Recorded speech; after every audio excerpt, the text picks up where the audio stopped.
Termo de uso de imagem e voz.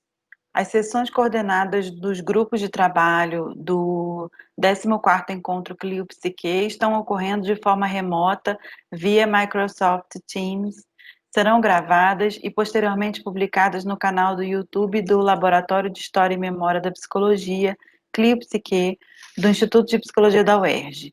Declaro estar ciente e autorizo, a título gratuito, utilizar a minha imagem em todo e qualquer material como imagens de vídeo, fotos e voz capturados no evento.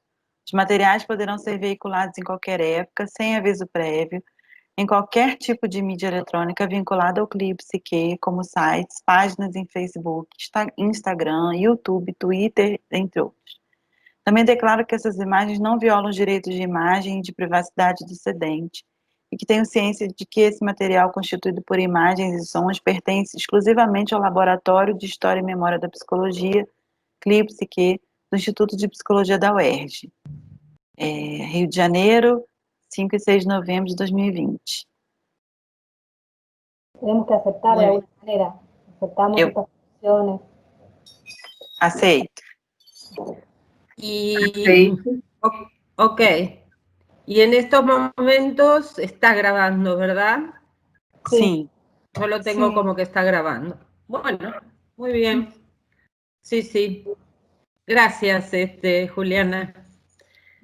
No lo iba a hacer así tan bien como vos. Bueno, entonces comenzamos, sabemos, vamos a organizarnos de este modo. Tendrán, por el tiempo que tenemos, unos más o menos 10 minutos cada exposición. Yo voy a estar calculando.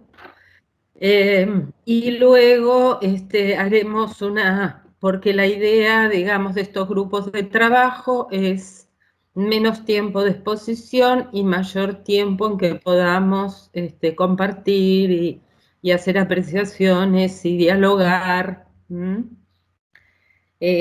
Así que estamos todos, así que mi trabajo, yo presenté 2 abstracts que están en esta mesa, que los concentré en uno solo, así que me voy a tomar 15 minutos, más que 10, pero dentro de todo tenemos bastante tiempo para luego poder debatir.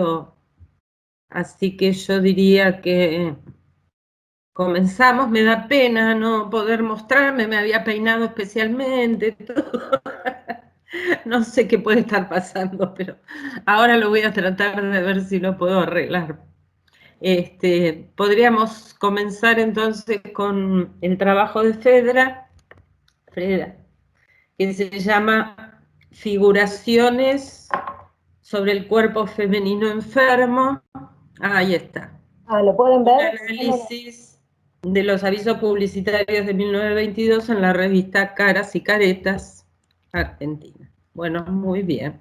Bien, ahí lo pueden ver ustedes bien, porque yo ahora no las veo a ustedes. Sí, lo podemos ver. Fantástico. Bueno, el trabajo efectivamente se llama Figuraciones sobre el cuerpo femenino enfermo y es un análisis que está basado en los avisos publicitarios de la revista Caras y Caretas que se publicaron en... ¿Te querés presentar, Fedra, antes para las chicas que no lo hice yo? Bueno, soy parte del equipo de Historia de la Psicología de la Facultad de Psicología de la Universidad de Buenos Aires. Actualmente estoy terminando mi doctorado sobre un trabajo que se basa en historias clínicas de mujeres internadas en el Instituto Fenopático de Buenos Aires y anteriormente realicé mi maestría en docencia universitaria. Este es un trabajo que toca algunos temas que se vinculan con mi tesis de doctorado, no obstante se basa en otro tipo de materiales para analizar. Como les decía, lo que trabajamos en este texto fue un análisis sobre los avisos publicitarios de la revista Caras y Caretas publicados en 1922. Abordamos la idea de los cuerpos de las mujeres como un espacio que ha sido a través de la historia sede de múltiples discursos que los ha ido atravesando, y la idea de este trabajo es analizar uno de esos discursos, que es el de la publicidad. A la publicidad la entendemos como un regulador de las conductas de consumo de una determinada época, y estas piezas gráficas pueden ser pensadas como fragmentos de una trama que está conformada por imágenes y también por palabras. y que dan cuenta de un cierto modo de mostrar el cuerpo en un determinado momento. Es así que el cuerpo que se muestra en estos avisos, en estas revistas, se pone en juego como un mediador para vivir en sociedad. Nos dicen estas publicidades cómo alimentarnos, cómo vestirnos, cómo curarnos, cómo presentarnos en la esfera pública. El aviso publicitario lo abordamos como pensado como un producto final de una cadena donde confluyen múltiples sentidos. Es así entendido como un emergente de una trama discursiva, aunque estos sentidos, en el caso de la publicidad, se presentan especialmente ocultos. Representan este tipo de avisos un aporte documental muy importante, en tanto se constituyen como un registro que nos da cuenta del modo de ver de la sociedad en determinado momento. En relación al cuerpo de las mujeres, vemos que estos avisos cuentan con una determinada orientación, específicamente, principalmente masculina, que los ha ido construyendo a los cuerpos femeninos que vemos en estas publicidades, y esta mirada es la que preside su representación. Creo que vamos a abordar estas publicidades desde una concepción que llamamos figuraciones. Las figuraciones es un concepto que nos permite abordar estas publicidades no solamente basado en las palabras, sino también en la imagen, en la forma en la cual están compuestas gráficamente, lo que permite abordarlas como un todo. El que elegimos para realizar este análisis es Caras y Caretas. Este es un popular semanario argentino. Se publicó entre 1898 y 1939. Tiene una versión anterior uruguaya y dos versiones posteriores argentinas. Es un documento muy importante porque se encuentra completamente escaneado hasta 1939, así que es de fácil acceso y resulta muy interesante su análisis. A su vez se caracterizó por ser un semanario que desde sus comienzos incluyó sátira política, humor satírico, muchos temas de actualidad, que iban compaginando con una gran cantidad de caricaturas y fotografías, y que por la fecha de su publicación acompañó lo que fue la construcción de una Argentina moderna, de la Argentina moderna y de los diferentes fenómenos políticos, sociales y culturales que se iban sucediendo. Lo que apuntó es entonces a analizar la mujer en este discurso a nivel la ciencia predominante de la época y la forma en la cual articulamos y dividimos los periodos. Este trabajo se encuadra, estas publicaciones se encuadran dentro de lo que llamamos el humanismo espiritualista de la primera posguerra, que va desde 1916 a 1930. Este periodo se caracterizó por ser una democracia de participación política ampliada. Antes del inicio de este periodo aparece la promulgación de la Ley de Sufragio Universal en 1912, que amplía el modelo democrático, aunque excluye a grupos mayoritarios como son las mujeres y los inmigrantes, ¿sí? Es un periodo que es altamente productivo para la psicología, para las ciencias humanas. Emergen disciplinas como la psiquiatría, la criminología, la psicología también, y se caracteriza por intentar realzar lo que es la dimensión humana, el sujeto participativo y responsable. En relación a la mujer, vemos que ya desde principios del siglo XIX podemos ver que se caracterizó la imagen de la mujer por ser una codificación colectiva precisa y socialmente elaborada. Teniendo en cuenta el entramado social de la época, se presenta ya una larga tradición de la adhesión de la mujer a un estatus de ser relativo, solo existente como una figura secundaria que se define en relación con el hombre, que es el único que aparece considerado como verdadero sujeto de derecho, ¿sí? En este sentido, y en consonancia, la mujer aparece relegada a la esfera de lo privado, que constituye la familia, y el hogar como el lugar privilegiado, y esto da como un fundamento de un determinado orden social, ¿sí? En el discurso legal y moral de la época confluyen ciertas ideas que dan cuenta de la función social de la mujer. En ese sentido, que abordamos al cuerpo de las mujeres como un espacio sobre el que recaen las normas y los valores sociales a través de las prácticas de la ley de la medicina. Este espacio es importante, tanto se constituye como el sitio de la reproducción biológica y por ende el sitio de ciertos dilemas legales como son la herencia, la ilegitimidad de los hijos, el adulterio y el aborto. Que entramos en la revista Caras y Caretas, a hablar de qué tipos de avisos aparecen. Vemos que principalmente aparecen avisos de medicamentos. Estos avisos de medicamentos los entendemos como una manera a través de la cual la sociedad y específicamente los saberes médicos hacen circular lo que se supone es una medicación para restablecer un equilibrio perdido. En el caso de la mujer, el desequilibrio aparece asociado al agobio de la vida doméstica y a los ciclos biológicos propios de la mujer. Al mismo tiempo se plantea un ideal de cuerpo, el que se muestra en estas imágenes, femenino, joven y esbelto. Teniendo en cuenta todos los avisos que encontramos, establecimos una serie de categorías y ciertos significados que aparecían asociados. Los que resaltan en primer lugar son los que están asociados a la belleza, por su gran cantidad, la mayoría de los avisos son sobre productos de belleza, se refieren a damas, señoras y señoritas, tienen un ideal que se plantea como generar una abundante y hermosa cabellera, un cutis blanco, rosado, sin manchas, y la promesa de generar un atractivo, realzar el encanto, la simpatía natural, embellecer los rostros y mantener la juventud, ¿sí? En relación a otro tipo de avisos, lo que tienen que ver con salud y enfermedad, ahí aparecen otras figuras discursivas, aparece el rol de madre, de hija, también se denomina como sexo bello, ¿sí? Y la salud aparece asociada principalmente a mantenerse vigorosa, de buen humor, alegre y joven. En el caso de la enfermedad aparece principalmente vinculada a lo que son los ciclos menstruales, la caída del cabello, la aparición de canas y al sistema digestivo en general. Como causa de enfermedades, en el caso de las mujeres aparecen principalmente asociadas a las tareas cotidianas en el hogar y a la biología propia del cuerpo de la mujer. Esto llama la atención en tanto que, por ejemplo, la adolescencia es considerada un periodo delicado, pero a su vez la edad adulta de la mujer también es considerada como un periodo peligroso de cambio de vida, ¿sí? En este sentido, estos avisos se basan en el saber médico como un referente indiscutido, aparecen frases como recetados por los médicos lo recetan seguros de sus resultados, cosa de la mejor reputación entre médicos y enfermeros.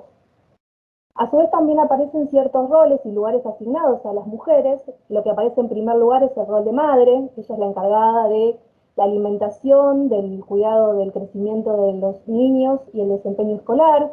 Se asocia esto a un ideal de hijo, niño, sano, vigoroso y alegre.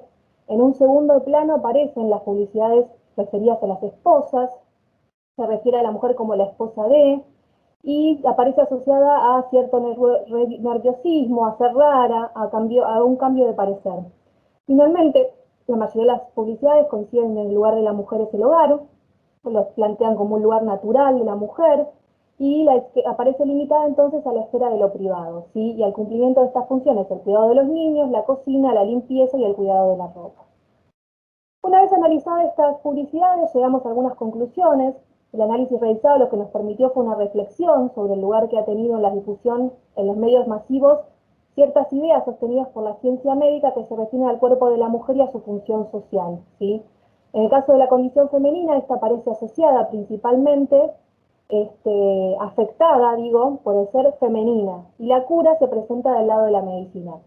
Es por esto que es posible decir que el cuerpo de la mujer aparece representado en estos avisos publicitarios como sufriendo por la condición misma de ser un cuerpo sexuado, ¿sí? El cuerpo doliente, sexuado y femenino es representado así como afectando la paz del hogar y en última instancia la paz en la sociedad, el orden social. Entonces este saber médico es el que aparece ahí como capaz de restablecer el equilibrio que aparece como perdido y alterado. En este sentido, este saber médico es importante aclarar que tradicionalmente se predominó una perspectiva principalmente masculina que teorizó sobre lo que era normal y patológico en las mujeres. Desde una mirada biológica se fue definiendo las conductas que aparecen como naturales para las mujeres y el cuerpo del hombre apareció ubicado como un cuerpo ideal y se presentó como modelo sobre el cual los cuerpos de las mujeres fueron observados y juzgados. Es en este sentido que decimos que el discurso médico, en este contexto, se ha atribuido no solamente el derecho de ejercer el arte de curar, sino también de establecer las normas y sanciones acerca de cómo debe ser y cómo debe comportarse aquellas personas que tienen biológicamente un cuerpo determinado como de mujer. Para cerrar, finalmente, lo que planteamos es que el análisis de estas fuentes pertenecientes a discursos distintos, en este caso el de la publicidad, nos permite cifrar y decodificar las imágenes, las representaciones, los ritos y los discursos sobre las mujeres que se expresan en el imaginario y en las normas sociales de cada época. Y este tipo de trabajos creemos que ponen en evidencia la necesidad histórica de exigir la incorporación de una perspectiva de género en la medicina y también en las ciencias de la salud. Con eso termino, muchísimas gracias. Así que seguimos con Juliana. Tu trabajo es la violenta emoción y a emoção e justificação do femicídio no Brasil 1930-1939. Bueno, muy interesante. Adelante nomás. A apresentação chegou aí, está sendo visualizada para vocês? Por vocês? Sí, Sim. perfecto. Bom, esse trabalho fazemos eu e Letícia, né? Nós somos da Católica de Brasília. Letícia é estudante de iniciação científica do curso de psicologia. Eu sou professora do programa de pós-graduação em psicologia. E esse trabalho foi desenvolvido no âmbito de um projeto que eu coordeno e do qual a Letícia e outros estudantes também participam, que trata sobre as políticas criminais e a psicologia jurídica no Brasil. Então, a gente tentou aqui, Rosa e demais colegas, nos dividirmos para a Letícia apresentar uma parte do trabalho e eu, logo em seguida, vou retomar. A gente tem como cena principal, assim, para desenvolvimento desse trabalho, que no ano de 2018 foi proposto aqui no Brasil um projeto nomeado pelos seus autores, né, como Projeto de Lei Anticrime, e ele tinha como uma das suas propostas integrar o sistema jurídico do Brasil um dispositivo chamado privação dos sentidos e da inteligência, um dispositivo que não é novo na história da criminologia no Brasil, mas um dispositivo que já não há mais na legislação, mas que agora, segundo esse projeto, deveria retornar como um dispositivo capaz de fazer com que alguns autores de homicídio, dentre eles aqueles em que você teria circunstâncias de emoções violentas dentro do caso, essas pessoas não seriam punidas ou elas teriam a sua pena muito reduzida ou sequer seriam punidas. Então, a gente, pensando aí nesse projeto de lei que virou um debate aqui no Brasil, a gente resolveu discutir um pouco essa categoria de privação dos sentidos e da inteligência, historicamente, como que ela se mostrou nos homicídios de mulheres, né? Então, Letícia, acho que você podia fazer a apresentação inicial do nosso trabalho e logo em seguida eu dou continuidade. Se você quiser já passar para a próxima prancha, pode ser. Tá. Eu queria me apresentar primeiro, né? Eu sou Letícia, aluna da Universidade Católica de Brasília, e estou no 8º semestre e integro a pesquisa que a Juliana citou, né? O projeto de pesquisa. Sou aluna de iniciação. Então, primeiramente, eu gostaria de discutir o que o tema trata, né? Que foi um pouco disso que a Juliana pincelou para a gente, né? O tema ele discute os percursos históricos dos discursos de justificação do feminicídio no Brasil, analisa argumentos que justificam a violência contra a mulher tanto na cobertura midiática de casos criminais de feminicídio, quanto no repertório do pensamento criminológico das práticas judiciárias brasileiras, e mapeia o discurso presente nas coberturas feitas pela mídia aos casos de homicídio de mulheres por seus companheiros durante o ano de 1930 nos periódicos não especializados do Rio de Janeiro. A escolha desse recorte, né, de 1930 e periódicos do Rio de Janeiro, ele se deve ao momento da década de 30 ser o momento que a criminologia ela tem um discurso muito forte dentro do contexto brasileiro, atrelado ao saber psicológico, ao saber médico também. Outras questões que a gente também pretendeu tratar, né, nesse artigo foi identificar por meio do estudo de caso a categoria de uxoricídio, os discursos de justificação do homicídio de mulheres no período, sistematizar o pensamento intelectual que sustenta a persecução penal do caso de uxoricídio estudado, com especial destaque à categoria de privação da inteligência, e comparar os discursos em torno do crime de feminicídio na atualidade aos do crime de uxoricídio do início do século XX. Então, como a gente buscou trabalhar a questão do feminicídio e com esse olhar mais historiográfico, né, pensar como que os dispositivos judiciários, criminológicos, eles tratavam essa questão. Antigamente, pensar como isso é tratado hoje em dia, houve-se a necessidade de buscar outro termo que não fosse feminicídio, até porque o termo feminicídio ele é um termo muito recente, a lei do feminicídio ela é uma lei de 2015, então isso não se aplicava a um contexto mais antigo, né? E aí a gente encontrou um termo que se assimilava um pouco que a gente estava buscando, que é esse termo uxoricídio, que ele retrata a morte, o assassinato, né, de companheiros ou companheiras do autor do crime. Então, quando a pessoa ela assassina enfim, companheiro ou companheira, ele não se atrela somente a casos de mulheres que são mortas por homens. Também é um termo que também faz noção a quando mulheres assassinam seus esposos. E aí, como eu falei, né, a questão do método utilizado nesse trabalho, a gente utilizou uma pesquisa de cunho historiográfico, nós fizemos um levantamento documental e um estudo de caso. Então, o que a gente buscou foi fazer uma análise da cobertura midiática do Rio de Janeiro nesse recorte que nós buscamos, né, do Rio de Janeiro da década de 30, buscando matérias que retratassem essa questão do assassinato de mulheres por seus companheiros. E aí, a partir dessas reportagens que nós encontramos, né, da gama de reportagens que nós encontramos, nós decidimos escolher um caso em específico para trabalhar a questão desses discursos que são perpetrados dentro do sistema judiciário, que acabam culpabilizando a vítima, né, pelo seu crime, e acabam buscando justificação para a prática do crime, como a conduta da vítima, enfim, e outras prerrogativas. Pode passar, professora. Então, igual a Juliana estava falando, né, um dos motivos que levaram a escrever esse artigo foi a questão do projeto de lei anticrime, que era um projeto que não era direcionado especificamente a casos de crime como feminicídio, ele retratava a questão de agentes policiais, em caso que, se houvesse, durante a prática a morte, né, de uma pessoa, o homicídio de alguém, esse sujeito estivesse movido por um excusável medo, surpresa ou violenta emoção, ele poderia ter uma diminuição na pena ou a pena não seria aplicada a ele. E aí o que a gente compreendeu dessa lei é que ela poderia ser aplicada em outros contextos, tais quais o do feminicídio. E aí o que a gente encontra, né, analisando esses jornais de 1930 e o Código Penal de 1980, é que essa categoria ela já esteve presente dentro do Código Penal brasileiro, né?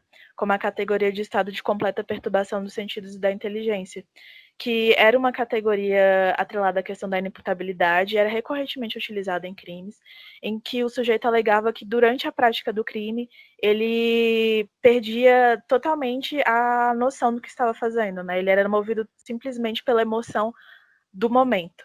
E por isso ele não poderia ser considerado autor daquele crime, né? Ele não poderia se responsabilizar por aquele crime. E apesar dessa lei não ter sido levada à frente, enfim, ela não ter sido aprovada, a gente percebe que esses discursos de culpabilização, de justificação da morte de uma mulher, por ela ser mulher, ainda são muito recorrentes dentro do cenário brasileiro e dentro do sistema jurídico. E eles são... pode passar. Aí, inicialmente, quando a gente fez a busca por esses jornais que retratassem a questão do uxoricídio em suas matérias, né, dos jornais da década de 30, a gente viu a necessidade de, inicialmente, fazer uma ocorrência da quantidade que esse termo uxoricídio aparecia nas reportagens, até mesmo para compreender o porquê a gente não utiliza esse termo mais atualmente, né? E aí, nessa tabela que está apresentada aqui, ela traz a ocorrência do termo uxoricídio ao longo do século, em que nós temos que na década de 50 houve o aumento assim, no uso desse termo, e aí houve um decréscimo até o final da década. Em 1990 a gente já não vê uma utilização tão recorrente do termo. Pode passar. E aí, a partir dessa quantidade de material que nós coletamos, né, dessas fontes de crimes, né, envolvendo o uxoricídio, nós decidimos fazer uma divisão, uma análise um pouco mais detalhada para compreender as relações que estão atreladas a esses crimes. E aí, nós dividimos, né, ao longo do artigo, esses jornais a partir da data, nome do periódico, edição, página, manchete principal, manchete secundária, resumo do caso, motivação, justificação e caracterização da mulher. Na categoria de motivação e justificação, nós encontramos que esse discurso de justificação da mulher, né, o discurso de justificação do crime, a partir da alegação do marido de que a mulher seria adúltera, ele apresenta-se em 60% dos casos, em 60% das notícias. Enquanto que essa caracterização da mulher enquanto vítima, enquanto um sujeito que foi vítima da cruel conduta do marido, ele é apresentado em 71% dos casos, enquanto, em contrapartida, né, nos outros casos, a mulher é apresentada como se fosse ela tivesse impulsionado a prática do crime, né? O ato dela impulsionou essa prática do crime. E na última categoria, que seria foi investigada a relação entre a alegação de adultério pelo marido e a caracterização da mulher nas reportagens, que é a categoria de caracterização. E aí nós encontramos que em metade das reportagens há a alegação de adultério pelo marido e ela é acompanhada da caracterização da mulher como adúltera, né, como se isso fosse uma justificação para a prática do crime e uma culpabilização da mulher pela prática do próprio crime. E pode passar. Tá, então a partir dessa nossa investigação assim mais panorâmica dentro das notícias e percebendo que principalmente esse discurso de justificação estava ligado à alegação do marido de que ele matou porque ela era adulta, ele matou por ciúmes porque ela era adúltera e fazendo isso ele comete esse crime em nome da honra, ao mesmo tempo a gente via que os jornais eles ora justificavam esse comportamento, ora eles diziam que não, que embora o marido estivesse dizendo que era adúltera, ela não era. De forma que o que a gente vê, principalmente aí nesse olhar mais panorâmico, é de que no assassinato de mulheres pelos seus maridos, seja para corroborar uma conduta moral da vítima, seja para condenar a conduta moral dela, de maneira geral, se fala dela, né? Se fala da vítima, se trata sempre da vítima. Nunca se trata do autor, nunca se fala do autor, né? Sempre os olhos dessa cobertura midiática estão sempre voltados para saber o que essa vítima fez, né? O que ela fez para isso ter acontecido com ela. Então, a gente resolveu detalhar um caso específico, porque nos importava ver não só como que a mídia discutia o caso dos assassinatos de mulheres pelos seus maridos, mas como o próprio sistema de justiça criminal lidou com isso. Então, no caso, a gente vai falar muito mais agora do sistema de justiça criminal, que ações ele tomou, que procedimentos o sistema fez para falar do caso desses homicídios.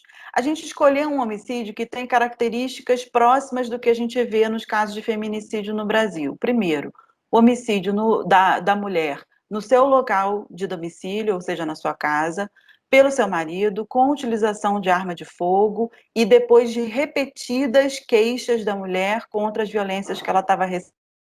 Então, a gente vai falar aqui, brevemente, vou tentar ser rápida, sobre esse caso que a gente chamou do caso do crime da Gávea. Ele é cometido por um esportista, né, que frequentava as colunas sociais no Brasil como esportista, né, do turf, né, ele era um jockey, e a gente vai percebendo no caso, e é isso que a gente vai mostrando no nosso artigo, como que igualzinho o que se dá na cobertura da mídia, no caso criminal, pelas ações do delegado, pelas ações do Ministério Público, pelas ações do juiz, sempre continua se falando da vítima, o que a vítima fez. Então começa toda uma campanha do delegado para investigar se essa mulher era adúltera ou não. Então começa uma investigação que vai envolver os parentes dela, os vizinhos dela, os funcionários do comércio de onde ela morava, enfim, investigando, produzindo testemunhos, chamando para depor pessoas que vão sempre dizer, sendo perguntadas sobre sempre se a vítima traía ou não esse marido. Depois a gente vai ver que essa linha de investigação ela vai se tornar uma rua sem saída, né, para os investigadores, ou seja, não se mostra no inquérito que a vítima teria tido de fato teria cometido esse adultério contra o marido. O que faz a gente supor que se ela tivesse cometido, a investigação pararia aí, né? E aí o sistema de justiça criminal teria uma tese no sentido de que sim, ele cometeu esse homicídio, mas enfim, foi por causa do adultério. Né? Então, como não tem saída aí para a justiça criminal, começa a se encontrar, né, outros discursos de justificação, e é aí que a gente vê esse enlace da justiça criminal com a psiquiatria. Porque aí começa a se produzir uma série de laudos sobre esse sujeito que teria tido uma infecção por sífilis e teria desenvolvido, então, um tipo de ciúme chamado ciúme patológico. E aí que entram os psiquiatras no caso.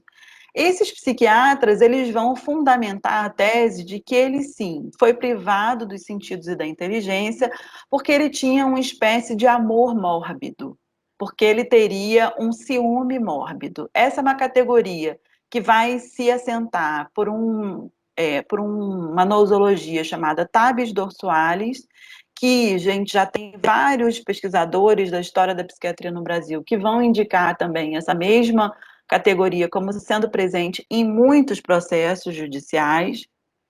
Então, esse não é um caso particular, né? É um caso emblemático, é um caso simbólico disso que aconteceu e acontecia muitas vezes, que é de justificar agora pela via da psiquiatria.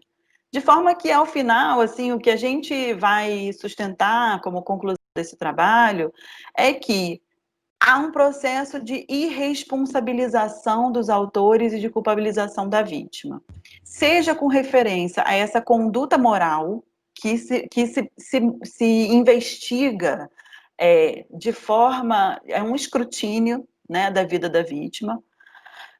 Então tem esse processo de culpabilização da vítima e de responsabilização do autor por conta da conduta moral, mas mesmo isso não se colocando... Mamãe, então, perdão. Mas mesmo isso não se colocando, acaba por o discurso psiquiátrico fazer essas vezes na categoria de uma privação dos sentidos e da inteligência, que também corrobora com esses preceitos morais, ou seja, tá lá na janela, sabe? Home office. Está todo Então, a bien. psiquiatria acaba por corroborar, de forma que o que a gente queria sustentar, assim, nessa apresentação, é essa ideia de um processo de responsabilização, né? Que ora é operado na mídia, ora é operado na justiça, ora é operado pelo saber psi da época, né? Aqui representado como discurso psiquiátrico. Muy bien. Aplausos. Bueno, muy interesante, muy interesante. Bueno, no hay problema con tiempo, por lo visto, con ustedes, ¿eh? Vamos muy bien. Así que seguimos con el próximo, ¿les parece? María Claudia, ¿cómo estás? Te voy a pedir luego que te presentes, también muy interesante tu trabajo, Brujas e Inquisición en Brasil colonial, o Corpo o Saberes Femeninos en Disputa. He estado en otros Clio con un tema, lo trabajás junto con Ana Yaco, ¿no? Sí, muy interesante. Se ve que siguen en esa línea, muy interesante. Así que, bueno, María, te presentás e nos contás. Sim, então, esse trabalho, ele é parte da minha pesquisa de doutorado. E por isso a continuidade da temática, e agora o recorte que eu fiz para esse nosso encontro um recorte sobre especificamente o corpo, né? O corpo e os saberes femininos, né? Eu vou tentar me ater aqui a um textinho que eu escrevi, porque eu falo sem parar, né, Rosa? Então, para tentar não me adiantar muito no tempo. A minha pesquisa de doutorado trata de uma informação acerca das mulheres que foram acusadas de bruxaria durante as visitas do Tribunal da Santa Inquisição português, né, vinculado ao Tribunal de Lisboa, ao Brasil, no final do século XVI, no século XVII e meados do século XVIII. Foram 3 visitações. Então, esse trabalho, Bruxas e Inquisição, no Brasil colonial, o corpo e os saberes femininos em disputa, que vai se dedicar a investigar os discursos e as práticas das mulheres no período colonial brasileiro, através da análise do fenômeno da bruxaria e a sua perseguição pela Inquisição, visando compreender os modos, de que modos essas práticas podem ter contribuído para a formação de espaços de resistência das mulheres durante o período colonial brasileiro. E nesse período, os saberes, o corpo e a sexualidade das mulheres tornaram-se as justificativas para transformá-las em bruxas, em hereges, pois elas supostamente teriam pactuado com o diabo. Esse era o pressuposto fundamental que levou à perseguição dessas mulheres pelo Tribunal da Santa Inquisição. O discurso religioso propagava uma misoginia de base teológica, na qual a mulher era portadora do mal e acusada de ter introduzido o pecado no mundo. Era, portanto, por sua própria natureza, inferior ao homem. Esses pressupostos tiveram ampla circulação social e aprofundaram a marginalização da mulher na cultura cristã ocidental, e especialmente através da exaltação da virgindade e da castidade. Grande parcela da literatura produzida nesse período sobre a bruxaria tinha o objetivo de satanizar as práticas de magia tradicionais, práticas da cultura popular, né? Práticas de cura da cultura popular, que eram tradicionais e buscadas pelas pessoas comuns nas suas necessidades. Dirigiam-se assim à magia popular, né? A adivinhação, o encantamento, as práticas de cura, as quais essa população buscava amplamente, sem estabelecer qualquer vinculação com a temática da heresia ou com vinculação a práticas diabólicas, que vai ser um discurso construído pelos teólogos e pelos inquisidores através de uma série de manuais que vai ser publicado desde o final do século XIII. Esse processo possui um elo de conexão imprescindível, que era essa ideia, a construção dessa imagem do diabo e de que ele representava uma grande ameaça à cristandade. Ele vai se tornar o grande inimigo de Deus, por oposição, né? E dentre os grupos sociais diretamente associados a ele, tidos como seus agentes, vai se encontrar especialmente a mulher, né? A contraparte feminina da humanidade considerada inferior. Então, a associação da bruxaria com as mulheres vai ser construída baseada nos conceitos e pressuposições que não são nada originais, que eram vigentes desde os primórdios da teologia cristã e vão ser extremamente difundidos socialmente. Vão incorporar essas longas tradições teológicas e a hostilidade ao feminino que era tradicional. No entanto, eles vão trazer uma série de diferenciais na modernidade, o que vai levar a essa caça às bruxas, que é um fenômeno já moderno, né? A mulher, portanto, precisava ter sua moral, seu corpo e seu comportamento rigorosamente vigiados pela Igreja e pelo Estado, os estados, então, nascentes, os estados modernos, estados nacionais absolutistas, né? Por carregar o germe de todos os pecados, adivinha a necessidade do seu sofrimento, especialmente aquele inscrito no corpo, visando normalizar sua sexualidade. Nesse processo era fundamental associar as práticas da cultura popular ao diabo, visando controlar os costumes, as crenças tradicionais e promover sua satanização, o que dependia do convencimento da população de que suas práticas eram heréticas. As mulheres, seu saber, seu corpo, sua sexualidade tornaram-se justificativas para transformá-las em bruxas e persegui-las consequentemente, né?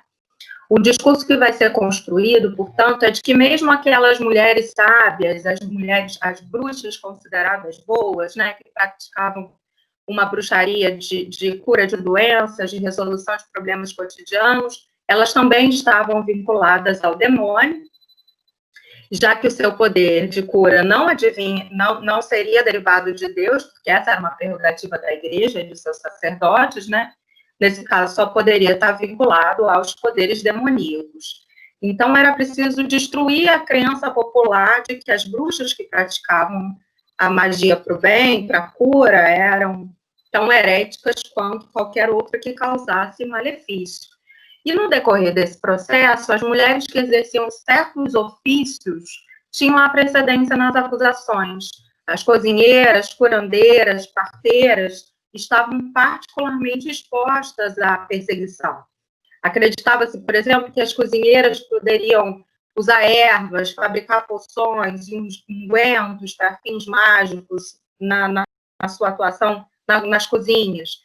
As curandeiras, vitais para uma sociedade onde a medicina era incipiente, detinham um saber tradicional, ancestral, né, transmitido oralmente, compartilhado por gerações, que consistia no conhecimento da propriedade das ervas, dos recursos naturais, sabiam usar uma grande variedade de remédios populares, né?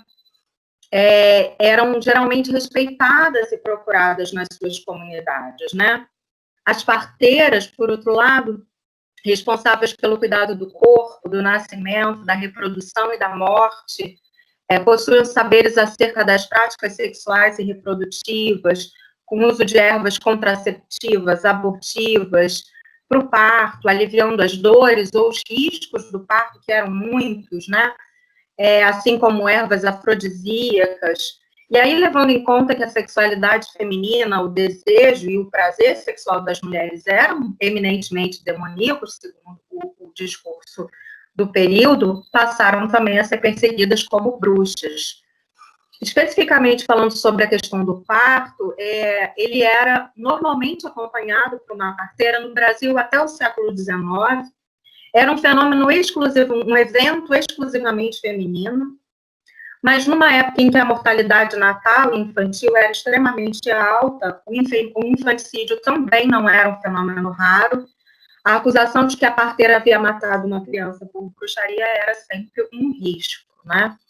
Foi assim que essa prática, a prática do parto tradicionalmente feminina, começou a ter a regulamentação das autoridades. A partir do século XVI, as parteiras passaram a ser submetidas a exames que eram realizados por comissões tanto civis quanto eclesiásticas e visavam impedir a realização de abortos e infanticídios. Das candidatas às parteiras, agora regulamentadas, né, era exigido a profissão da fé cristã, além de moral e reputação impolutas. E não é coincidência que esse processo de controle, de normatização das parteiras, ocorreu ao mesmo tempo em que a perseguição às bruxas se intensificou no século XVI, né? Notadamente, um grande número das mulheres acusadas por bruxaria estavam entre as praticantes, as mulheres que praticavam seus ofícios como curandeiras, como parteiras, e eram conhecidas por seus saberes de cura. A caça às bruxas e as práticas de bruxaria estão, assim, relacionadas com as questões que envolvem a mulher e os seus saberes, por se tratar da perseguição e repressão dos saberes populares praticados pelas mulheres. O medo que elas despertavam pelo seu saber são características fundamentais dos processos de bruxaria, pois esse saber, logo esse poder, né, suscita precisamente o medo quando ele é dominado pelas mulheres. E o medo é uma característica também que aparece nesses processos. O medo do feminino, da mulher, né, e dos seus mistérios, supostamente. Portanto, uma mudança radical foi empreendida na modernidade e compreendia a demonização da mulher, notadamente da mulher sábia. Os conhecimentos empíricos que as mulheres detinham e praticavam há séculos passaram, então, a ser considerados suspeitos, pois, segundo o discurso oficial, só podiam ter sido adquiridos por meios ilícitos, através do pacto com o diabo. As atividades dessas mulheres lhe conferiam poder e autoridade dentro das suas comunidades, mas também as tornavam suspeitas, porque empregavam uma medicina não endossada pelas autoridades religiosas e universitárias. Assim, a perseguição das curandeiras e parteiras durante os processos de caça às bruxas foi parte da história da exclusão das mulheres da prática médica, como o monopólio deste campo de saber. A construção da medicina como uma profissão institucionalizada, técnica, vinculada à educação formal universitária, torna esta atividade privada dos homens, porque naquele período somente os homens tinham acesso à educação formal. As mulheres eram impedidas, né? E aí foram impedidas dos seus saberes da cultura popular, dos seus saberes ancestrais e impedidas também do acesso à educação formal. Essas mulheres e seus ofícios ameaçavam o monopólio deste novo saber especializado, que logo foi validado como científico. Se a caça às bruxas não foi capaz de acabar com as antigas práticas e saberes dessas mulheres, conseguiu torná-las suspeitas, não científicas e, por isso, marginalizadas. Portanto, esse processo levou à consolidação das formas científicas de produção do conhecimento, que foi diretamente acompanhado pela perseguição e condenação da sabedoria tradicional. Ou seja, sobre um campo de disputa entre as práticas científicas especializadas com respaldo da religião e saberes populares tradicionalmente exercidos pelas mulheres em suas comunidades. E aí, ao longo de alguns séculos, os médicos se prepararam para substituir as parteiras, se apropriaram do corpo feminino como objeto de seus saberes e de suas práticas, e assim passaram a produzir os discursos sobre a mulher.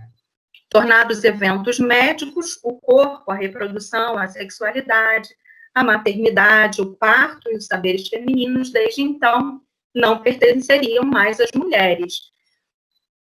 E aí, eu vou passar aqui, a gente pode discutir um pouquinho mais sobre o contexto específico do Brasil, só dando mais uma introdução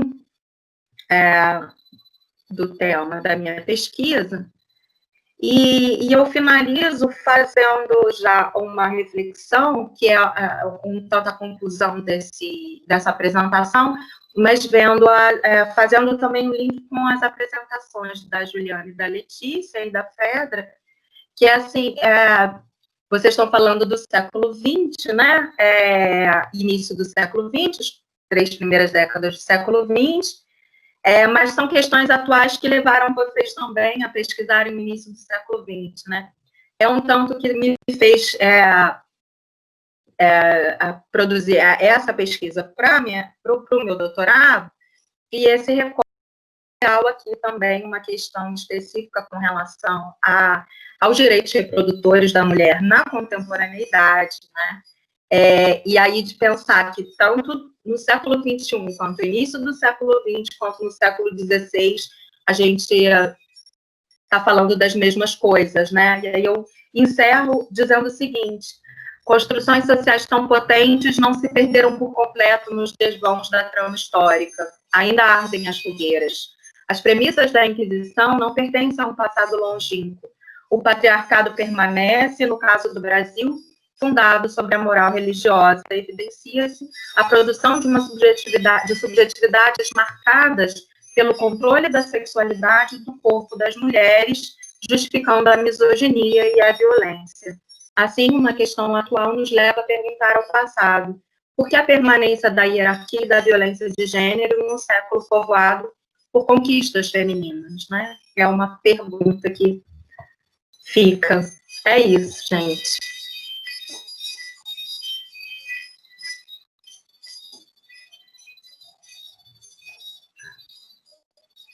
Tu trabajo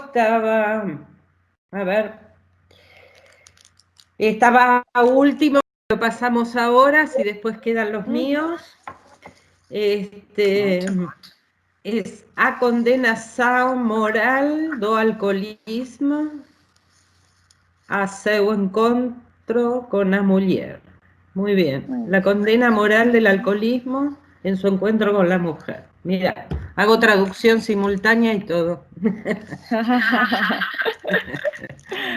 Muy bien. Então, vamos lá. Então, tá. Sou a Daniela, sou aluna do programa de pós-graduação em Psicologia da Universidade Estadual de Maringá.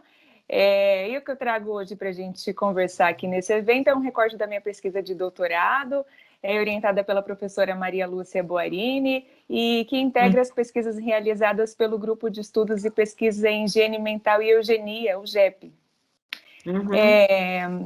Quando nós falamos sobre o consumo de álcool, nós falamos de uma prática que de um modo geral, bem aceita na nossa sociedade, né? O álcool é uma droga legalizada, utilizada desde muito tempo, nas mais diferentes culturas e das mais diferentes formas, né?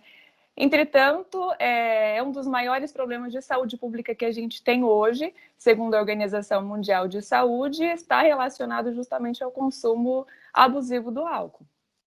Especificamente aqui no Brasil, em 2017, a Fiocruz publicou o resultado de um estudo realizado em parceria com outras instituições, evidenciando que, ao contrário do que popularmente se acredita, no que tange aos padrões brasileiros de uso de drogas, aqueles considerados mais alarmantes diz respeito não às drogas ilícitas, mas ao álcool.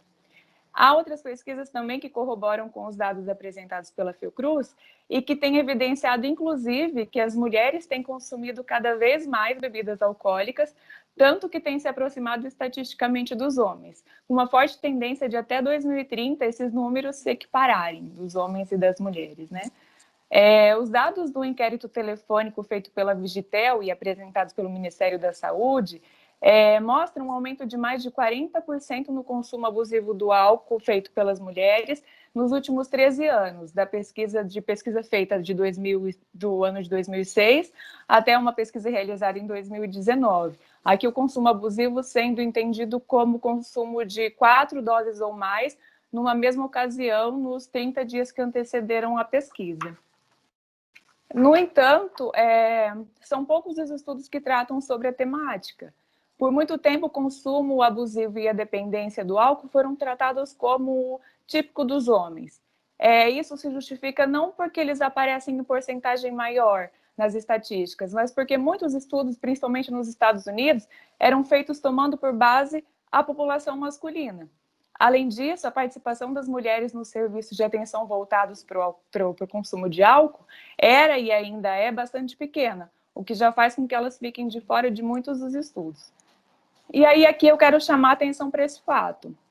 A maioria das pesquisas que tratam sobre o consumo abusivo do álcool em mulheres afirmam que elas tendem a resistir a procurar ajuda nos serviços de saúde por vergonha, por exemplo, e dentre as que procuram, muitas delas relatam terem se sentido pouco acolhidas e, de algum modo, desqualificadas moralmente dentro dos próprios serviços.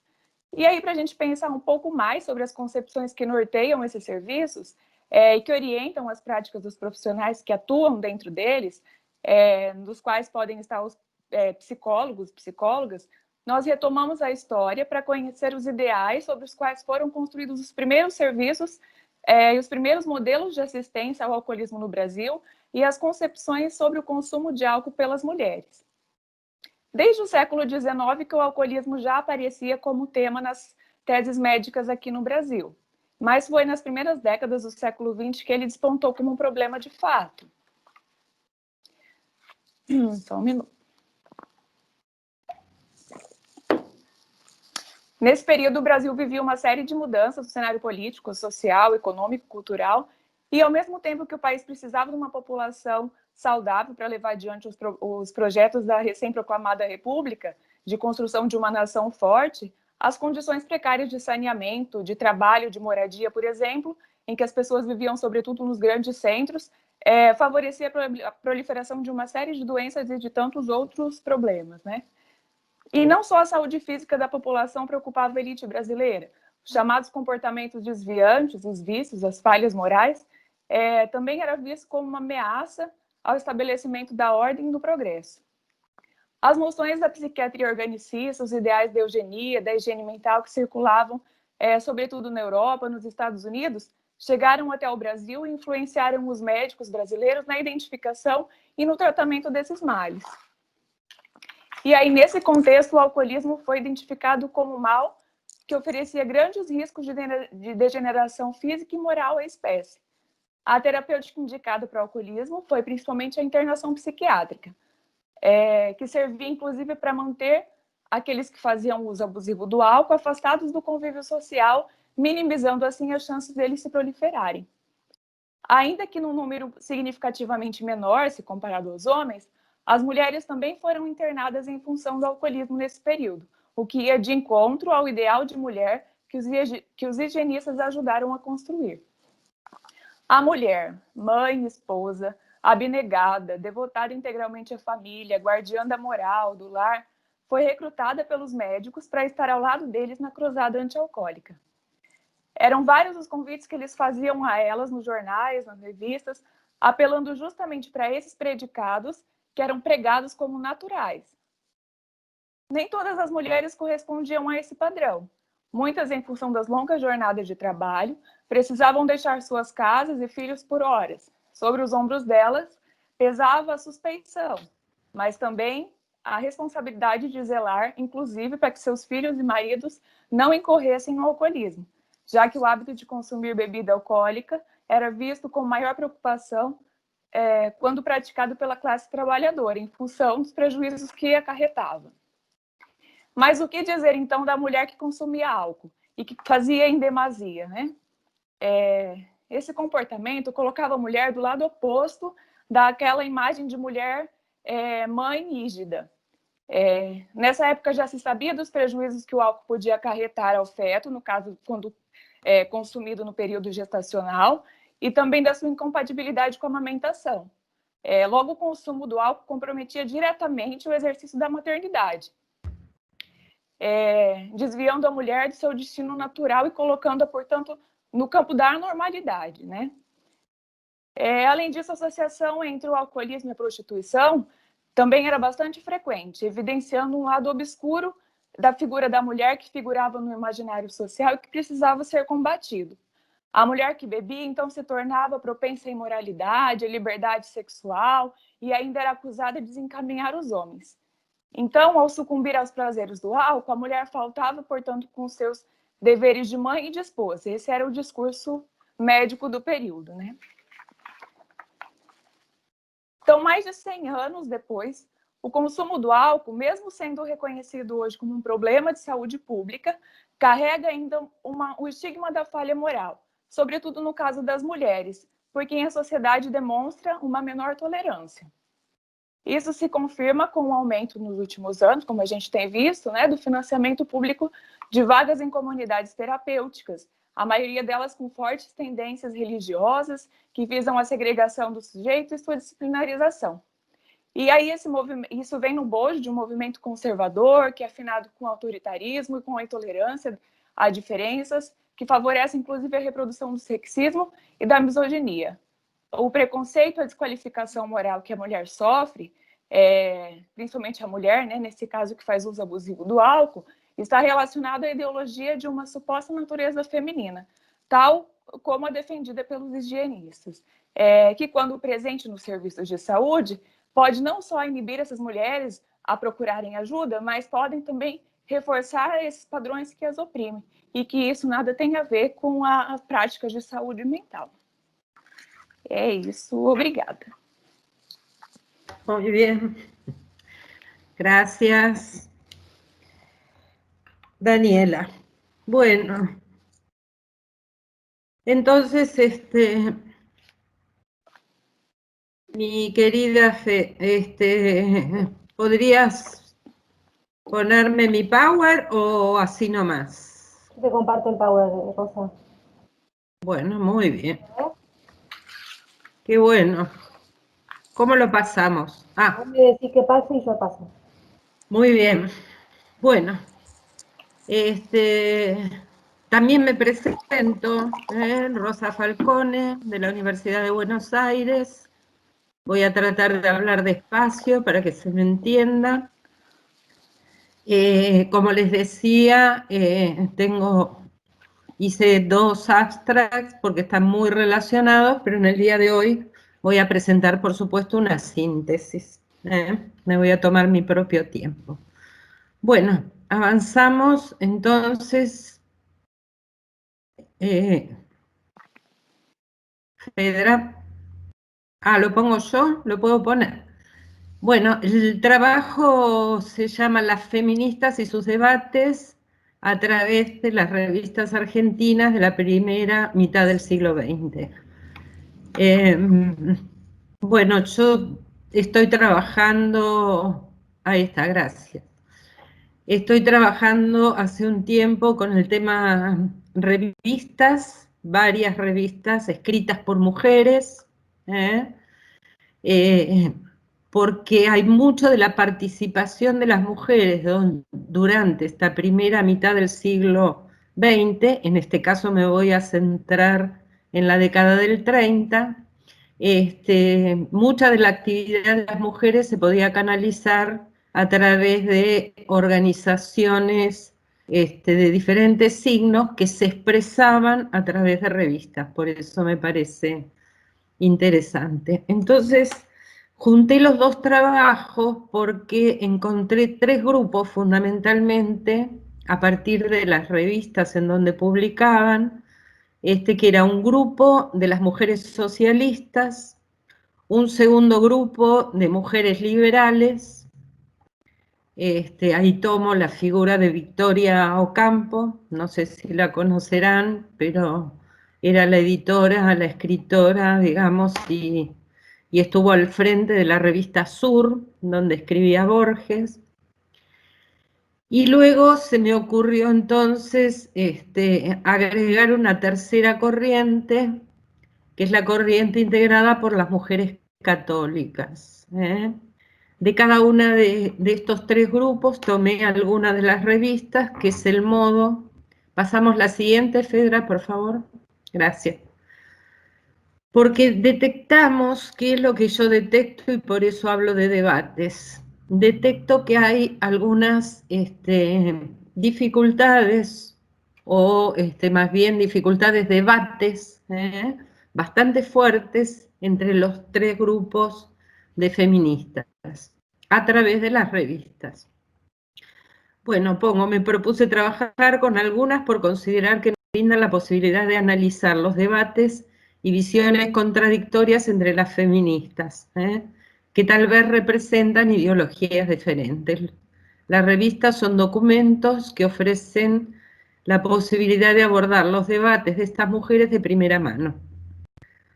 Bueno, entonces cada una de estas revistas nos muestra grupos ideológicos diferentes. Sí, la siguiente. Bueno, la primera de estas revistas se las presento, es esta, Nuestra Causa. Es el órgano de expresión de las mujeres socialistas que conformaron una de las primeras agrupaciones feministas de Argentina, que fue la Asociación de Universitarias Argentinas. Ellas fueron las que convocaron al primer congreso femenino que se celebró en Buenos Aires en 1910, por supuesto no solamente convocando a mujeres argentinas, sino de varios países limítrofes, incluso algunas europeas. Pasamos la siguiente. El propósito de estas mujeres, las universitarias argentinas, era claro, ellas no querían resguardarse en estas posiciones elitistas de clase, por lo que se abrieron a una participación transversal con otros grupos, lo cual nos está diciendo que en los primeros 20 años del siglo XX ya había varias agrupaciones bastante consolidadas en Argentina. Unión y Labor, la Liga Nacional de Mujeres Librepensadoras, la Asociación Cristiana de Jóvenes y el Centro Socialista Femenino. O sea, no quisieron resguardarse en que eran universitarias, sino que intentaron incluir una buena cantidad de mujeres pertenecientes a otras clases sociales. La siguiente. Esto es una de las páginas en las cuales ellas en esta revista dicen: el movimiento feminista tiende a la total emancipación de la mujer. No es solo un movimiento político, sino también social. O sea, a mí lo que me llama la atención de esa frase es que incluyen esta cuestión política. Y el tercero, que está aquí, no puede constituir una acción aislada sin obrar en armonía con las energías sociales. La siguiente. Bueno, la siguiente revista es esta, es Vida Femenina. Esta está editada entre el 1933 y 1944, fue fundada por mujeres también del Partido Socialista, entre ellas María Luisa Berrondo, que era maestra, periodista, defensora de la escuela laica, y fue directora por 10 años. La característica, digamos, que como integrante del comité ejecutivo del Partido Socialista estaba Alicia Moro de Justo, que es la Berrondo, participó junto a Alicia Moro de Justo de las primeras elecciones de 1951 donde participan las mujeres. Bueno, es muy conocida en Argentina la trayectoria de Alicia Moro de Justo en cuanto a la lucha por los derechos de la mujer. La siguiente. Entonces, a partir de 1933 se constituye en vocera de las mujeres socialistas esta revista como continuidad de la que mencioné anteriormente, como continuidad de nuestra causa, por lo cual yo estoy tomando estas dos revistas como para hacer un seguimiento de las ideas de estas mujeres socialistas en el tiempo. La siguiente. Bueno, por último, tomo a las mujeres católicas, la revista que es muy representativa de este grupo es la revista Criterio, de clara intención católica, aun cuando nunca formó parte ni tuvo financiación de la Iglesia, lo cual podía explicar cierta independencia de sus contenidos. Un artículo de Luis Borges da inicio a esta revista en 1929. Como verán, se entrelazan también los nombres conocidos, famosos y significativos, por ejemplo, de la literatura, como fue Borges. Su progresiva amplitud en las décadas coincidirá con un contexto de renovación de las ideas católicas. La siguiente. Bueno, entre los colaboradores, como decía, están Borges, Homero Mansi, Francisco Luis Bernardes, Manuel Gálvez, bueno, todos nombres muy ilustres, aunque no tenía un financiamiento de la Iglesia, pero era entendida como una de las revistas que representaban a las mujeres católicas, pero como ustedes verán, los que colaboraban no eran mujeres sino varones. Esto lo vamos a ver bastante seguido con este tipo de revistas. La siguiente, por favor. Bueno, esta revista permitirá arribar algunas reflexiones sobre las relaciones entre las organizaciones feministas con el catolicismo, que por lo menos para mí, en el momento que estaba investigando estas revistas, me resultó como muy interesante y nuevo. Detectamos una enérgica objeción por parte de las mujeres católicas a la actividad laboral de la mujer en defensa de la familia y el rol femenino tradicional. Se caracteriza entonces esta revista y las mujeres que participaban en ella justamente de oponerse a todo lo que significara la actividad laboral de la mujer. Ahí comienzan los debates.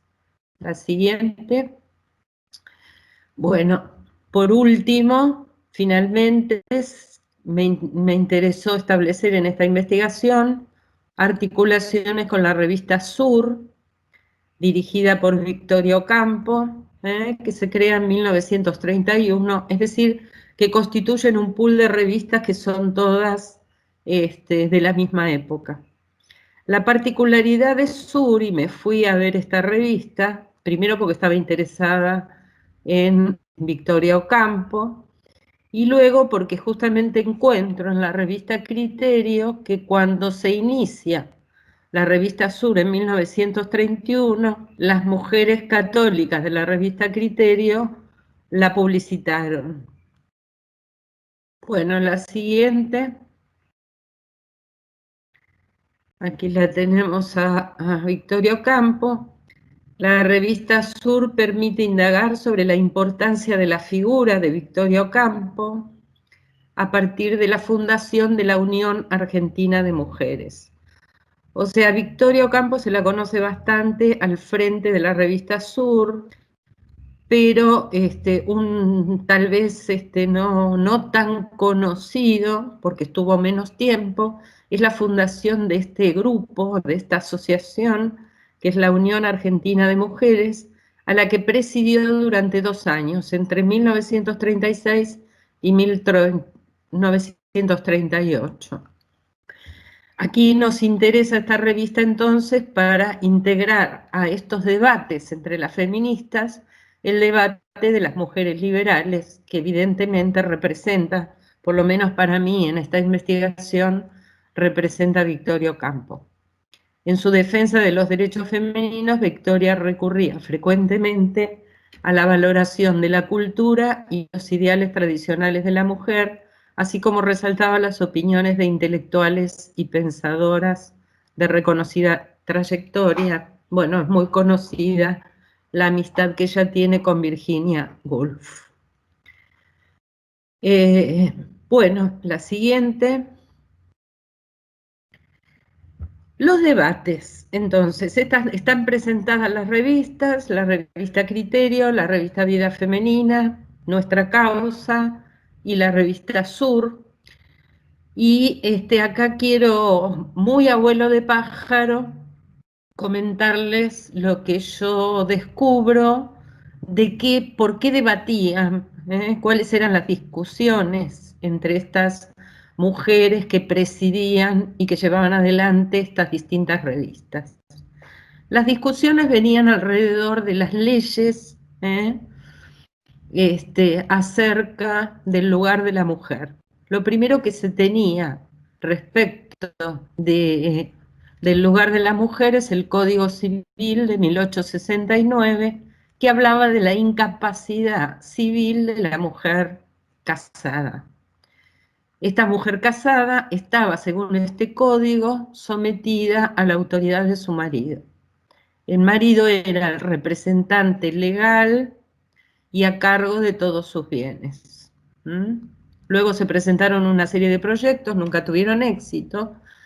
Recién es en 1926 que se piensa en una modificación del Código Civil y se sanciona la ley. Ahí se borró, pero no importa, es la 11.357 de 1926. Esta ley otorgaba a las mujeres el derecho de administrar sus propios bienes, contradiciendo el Código Civil. La mujer mayor de edad, cualquiera sea su estado, tiene plena capacidad de civil. Otorga derechos, esta ley del 26, a las mujeres, a las solteras, a las divorciadas, y permite a las mujeres casadas ejercer libremente sin autorización marital o judicial. También recibir herencias, beneficio de inventario, donaciones. También se les permitía, la ley esta, a las mujeres ser tutoras, curadoras. Bueno, esta ley, que es la de 1926, fue la primera que inicia una avanzada de las mujeres católicas. La siguiente. En la época entonces en que brillaban en que se crea, por ejemplo, la Unión Argentina de Mujeres fundada por Victoria Ocampo, aparece un anteproyecto, un nuevo proyecto de la reforma del Código Civil, que iba a amenazar la ley de 1926. Se lo llamó anteproyecto Bibiloni porque Bibiloni era la persona que lo llevaba adelante, era un hombre, por supuesto, de cuyos articulados se desprendían varias aristas polémicas. En el primer artículo decía: la familia es la base primordial de la sociedad y en el matrimonio la fuente de aquella. Los siguientes artículos de este nuevo proyecto del 36, plena época conservadora, el matrimonio obligaba a ser vida conyugal, a dignificar la casa y a proveer sustento y educación a los hijos. Responsabilidad en manos del esposo, quien debía aportar los recursos. La ayuda de la mujer quedaba limitada al consejo y los trabajos domésticos, y las tareas del hogar. El trabajo requería de conformidad de ambos para que, o sea, si la mujer quería trabajar, debía o necesitaría, con esta reforma del 36, autorización de su marido. Bueno, este anteproyecto evidentemente fue un retorno al Código Civil de 1869 y fue una reacción evidente a todos los derechos adquiridos bastante tempranamente por las mujeres en 1926. Es decir, que es una avanzada clara de posturas conservadoras en casi todos sus articulados. Bueno, este era el motivo por el cual, la siguiente, Fedra, por favor. Me mando, digamos, este tema de las leyes, entonces, llevaron a estos debates entre feministas, que es el título que lleva mi trabajo, justamente. Las primeras discusiones se presentaron con las mujeres socialistas. Desde la Tribuna de Vida Femenina, una de las revistas, las socialistas daban prioridad a los derechos políticos y a la situación de la mujer trabajadora. Sobre todo de las madres trabajadoras. Acá se borró una cosa, pero no importa. Denunciaban la amenaza al horizonte laboral de las mujeres y se alzaban contra la idea difundida por parte del conservadurismo que sostenía que el trabajo femenino atentaba contra la familia. Al mismo tiempo, en esta revista, la revista Vida Femenina, aparecía un rincón, se llamaba el Rincón de los Garbanzos, con recetas de cocina. O sea, había como esta doble cuestión. Lo más importante de las socialistas era la defensa del trabajo femenino. Alicia Moro de Justo justamente queda en la historia por haber apoyado o por haber buscado amparar la maternidad a través de distintas leyes que se llevaron al Parlamento, con diputados Alfredo Palacios y Mario Bravo, muy conocidos en nuestro país, por supuesto. La mujer entonces logran una ley por la cual la mujer no trabajaría 6 semanas después del parto y 6 semanas antes, recibiendo una indemnización suficiente para su subsistencia. Este es un logro de las socialistas, especialmente con Alicia Moro de Justo. La siguiente. Las católicas, mientras tanto, que se habían opuesto fervientemente a la ley de 1926, militaban, por supuesto, claramente por el anteproyecto del 36, de la reforma del Código Civil, porque defendían el rol, digamos, es muy, muy interesante esto, porque las católicas se llamaban feministas a sí mismas, pero estaban en contra, digamos, del trabajo porque atentaba contra la familia, pero al mismo tiempo revalorizaban el rol de la mujer en relación al hombre. Pedían cierta igualdad con respeto, es muy interesante esto, con respeto de la femineidad y del lugar de la mujer. Espero se haya entendido, porque la verdad que es bien interesante esto de lo que hacían. Ahí es donde entran en debate con Victoria Ocampo. La revista Criterio, producto de un clima de ideas que reposaba en la crisis del liberalismo y el temor hacia la creciente influencia de las izquierdas, se estructuró sobre las premisas del antiliberalismo y el anticomunismo militante.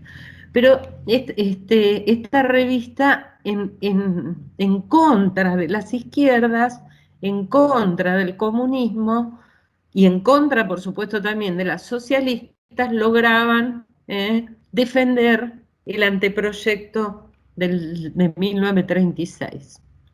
La siguiente. En este contexto, entonces, es cuando crea Victoria Ocampo la Unión Argentina de Mujeres, que se consolidaba, por supuesto fue publicitada en la revista Sur. En el nuevo contexto crecía el compromiso de Victoria Ocampo con el feminismo y la polarización en torno a los derechos civiles. Victoria, quien mantenía contacto con intelectuales de Europa y Estados Unidos, reflejaba tanto en la UAM como en la revista Sur, de la que fue directora por 45 años, un nuevo modelo femenino que permitía estándares más abiertos de relación entre varones y mujeres. Por eso yo la tomo como una de las del grupo liberal a Victoria. Bueno, por supuesto, crea la Unión Argentina de Mujeres, la dirige durante 2 años y lo que pretende es oponerse al anteproyecto Bibiloni. La siguiente. 1933, las integrantes de las Madres Cristianas. Bueno, esto lo voy a pasar por alto porque no tengo tanto tiempo ya. Hay una relación bastante directa entre Victoria Ocampo y las católicas, la invitan, pero cuando Victoria Ocampo se opone al anteproyecto de reforma del Código Civil de 1936, que por supuesto recortaba derechos de los que habían obtenido las mujeres en 1926, empiezan a alejarse y a mantener malas relaciones entre ellas, las católicas y Victoria. La siguiente. Mientras tanto, bueno, limitaba, no importa esto. Esta visión contrastaba con la de las mujeres católicas que llamaban a no participar de la organización creada por Victoria Ocampo. Ahí empiezan los problemas porque, por supuesto, el anteproyecto era lo que estaba malogrando las relaciones. La siguiente, entonces, creo que ya termino. Mientras tanto, acá pongo a las socialistas, la de la vida femenina, que opinaban de esto, se alzaron en contra de las mujeres católicas, argumentando que el feminismo podría ser conciliable, podía llevarse bien con el catolicismo, siempre y cuando hubiera un pronunciamiento a favor de la sanción del divorcio y de la educación mixta. O sea, peleaban discursos emblemáticos de la modernidad en el discurso eclesiástico. Es decir, que las católicas se negaban a aceptar entonces el divorcio y la educación mixta, y de ese modo se consideraba que no podían ser consideradas feministas. Bueno, el fin de los debates fue la apertura ideológica que Victoria mantuvo en la revista Sur. No corría la misma suerte en las acciones desarrolladas como presidenta de la OAM. O sea, en Sur era mucho más abierta. En el caso de la UAM, de la Unión Argentina de Mujeres, lo único que pretendía era ir en contra de la reforma del Código Civil. Finalmente, el anteproyecto de la reforma del Código Civil no prosperó, en parte quizá por las dificultades de un sistema político en deterioro. Ese gobierno conservador que ya no lo quería nadie. En consecuencia, la ley 11.357 del año 26 siguió vigente. Bueno, la siguiente y última espero no haber cansado. ¿Qué son las conclusiones finales? El análisis de estas confrontaciones revela que la conquista de derechos para la mujer, lejos de ser lineal, fue un largo proceso con idas y contramarchas que acercó y enfrentó a mujeres de pertenencias ideológicas diferentes. El anteproyecto de la reforma del Código Civil, Bibiloni, desató conflictos que expresaban la existencia de posiciones irreconciliables entre las mismas feministas, resultado de lo cual retrasó conquistas que en Europa ya estaban consolidadas. Paradójicamente, el anteproyecto, que por un lado limitaba potestades femeninas, por otro contribuía a poner en evidencia la dimensión cultural, social y política de los roles de género. El feminismo yo lo llamo aristocrático, feminismo aristocrático de Victoria Ocampo, rodeada de intelectuales y hombres en su mayoría, la habilitó a funcionar como mentora del grupo de mujeres que luchaban por un papel distinto en la historia, por supuesto mujeres intelectuales. La pregunta que queda para la presente discusión es si el feminismo aristocrático de Victoria, rodeada de intelectuales hombres, fue una lucha por los derechos femeninos o una batalla personal que la llevó a imponerse por sobre las voces masculinas. Porque estaba rodeada de hombres, por cierto. Bueno, lo que sigue, la que sigue es muchas gracias y también en mi rol de coordinadora les quiero avisar que el trabajo completo puede ser enviado bajo 2 formas de publicación, tanto para la revista como para el libro Clio. Supongo que lo saben, pero por las dudas lo recuerdo. Cualquiera de los trabajos tan interesantes que se han presentado en esta mesa pueden ser enviados, respetando estas formalidades, o bien a la revista o bien al libro. Bueno, muy bien. Bueno, lamento tanto que no me hayan podido ver la cara, pero bueno, espero haya resultado comprensible. Yo estoy fastidiosa con no aparecer, pero no importa. Porque me había peinado a propósito, chicas. Bueno, yo creo que vamos a iniciar, tenemos media hora todavía. Me gustaría que iniciemos una conversación. Yo, como fui la última, hablé mucho, así que me voy a unir después. Primero quisiera preguntarles a los que están de oyentes o a las mismos, no sé, que podamos hacer las preguntas. A mí me parecieron muy interesante la mesa, muy bien armada además, porque es muy, las cuestiones que se plantearon, bueno, después voy a decir algunas cosas de algunos de los trabajos, pero primero quisiera darle lugar a ustedes para que puedan hablar. María Lucía, bienvenida, que estuviste escuchando, ahí te vimos. Carolín, tenemos también. María Claudia. ¿Tienen algo para comentar, muchachas? Eu queria fazer um comentário, eu levantei a mão aqui, não sei se aparece aí para vocês, que o aplicativo permite isso. Eu queria fazer um comentário, assim, com relação ao trabalho, tanto que foi apresentado pela Fedra, quanto pela Maria Cláudia. Eu acho que a questão da beleza, assim, ela aparece nos nossos trabalhos, né? Acho que sobretudo no seu, né, Fedra?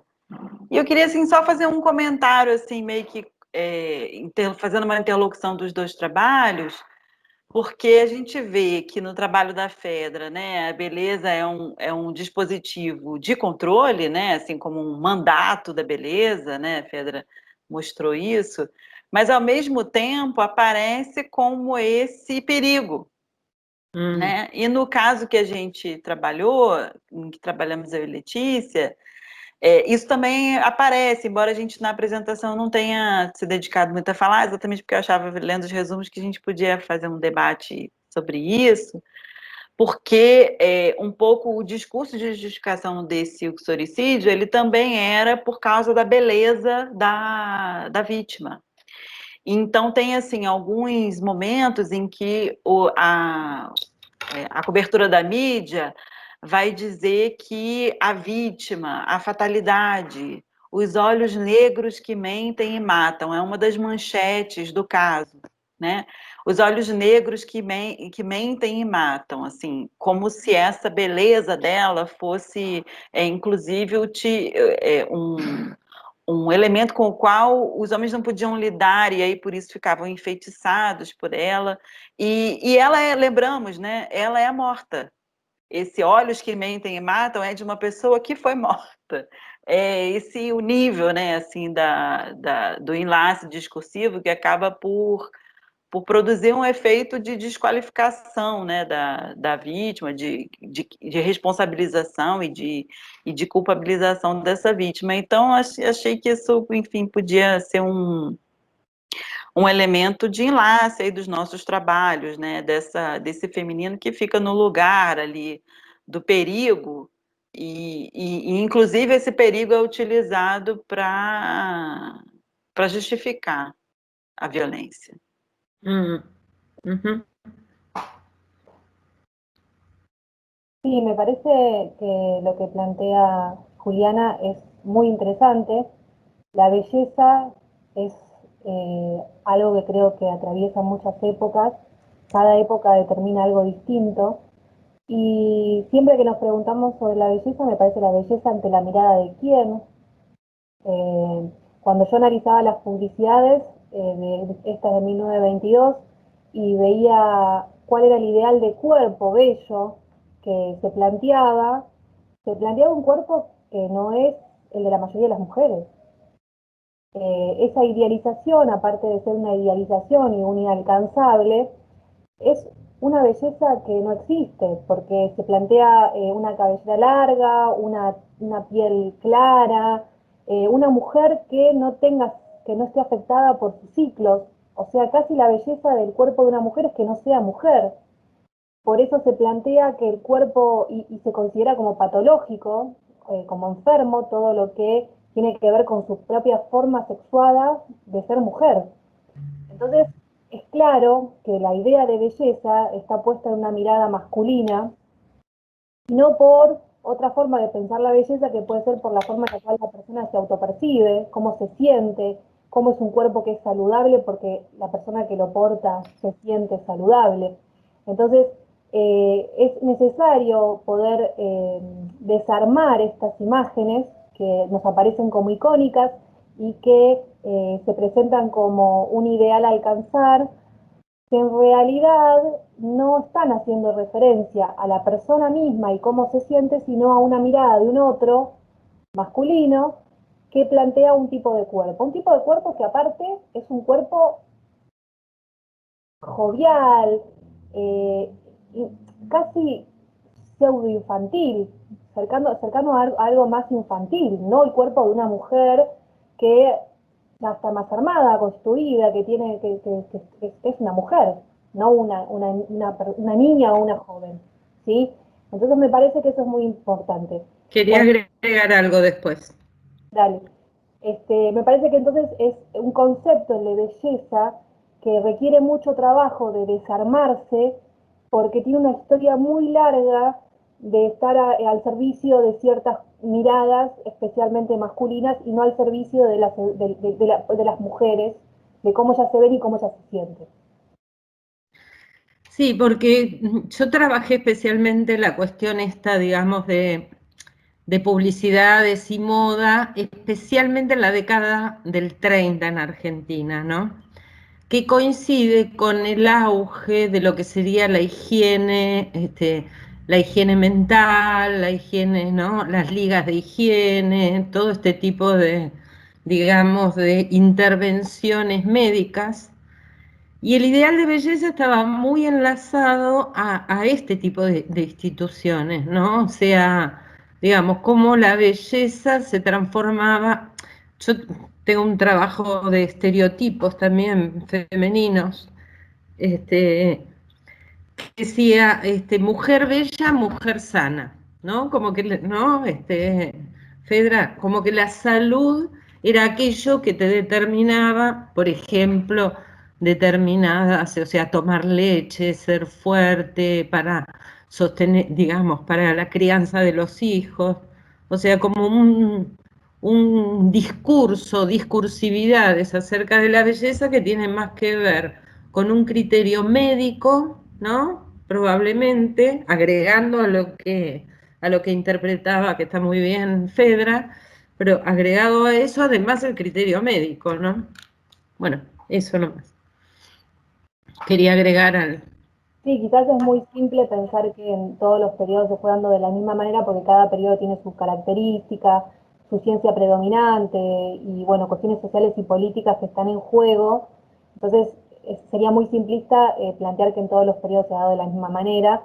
Lo que vos decís, Rosa, es así, ese periodo se caracterizó por eso y influyó en este tipo de lecturas sobre la mujer y sobre la belleza.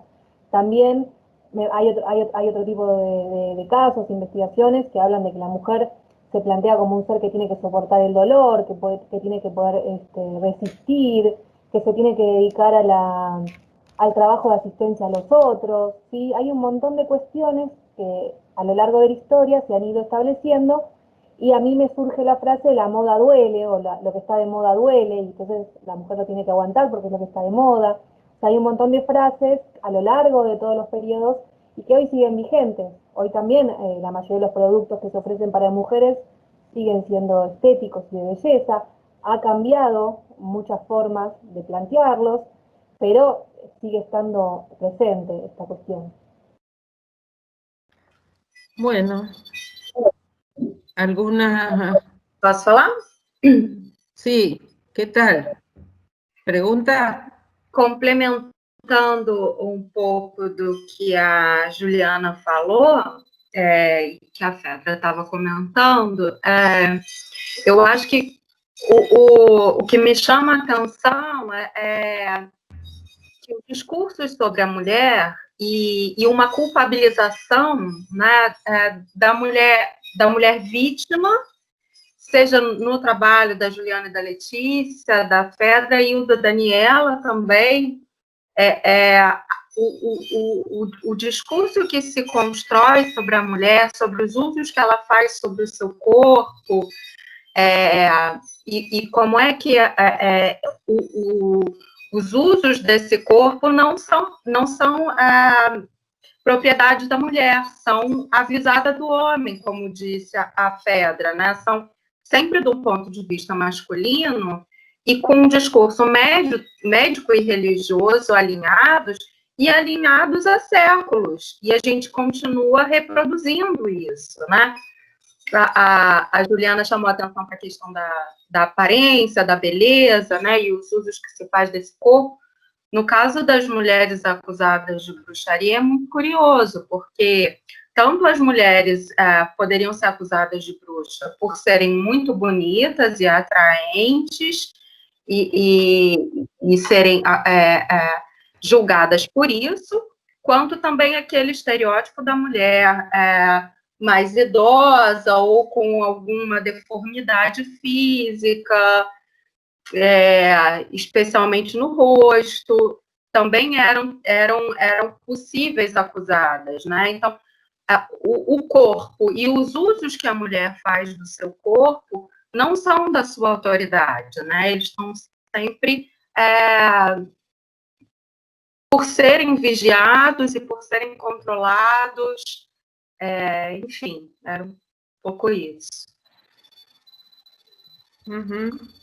Sí, muy interesante lo que comenta María Claudia recién porque me parece que lo que está en el trasfondo es que hay un deseo en juego de ese cuerpo y de esa belleza, pero el deseo solamente puede ser masculino. La mujer no puede desear. Si desea, se la acusa de falta moral, y se considera incluso que sería factible que sea una víctima. Digamos, que se puede operar sobre ella por haber deseado, por ejemplo, otro hombre en los casos de los femicidios que contaban. Entonces, me parece que lo que queda en el fondo es que hay un deseo que sí está habilitado, pero es solamente masculino. Del deseo femenino nada se puede decir, nada se puede saber. E isso, os usos que a mulher faz do seu próprio corpo tem um peso moral, tem um julgamento da sua moralidade sobre os usos da roupa que usa, ou qualquer aspecto da sua aparência.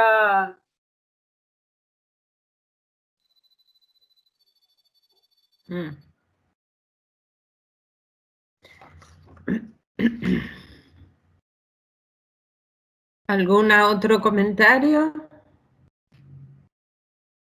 A mí me resultó el trabajo de Juliana, bueno, de Leticia, ¿no? Qué interesante, pero me quedaba la pregunta, no sé si se llegó a decir o no, ¿era tomado como femicidio o es una interpretación que nosotros estamos, ¿no? O que ustedes están adjudicando desde hoy a esa época?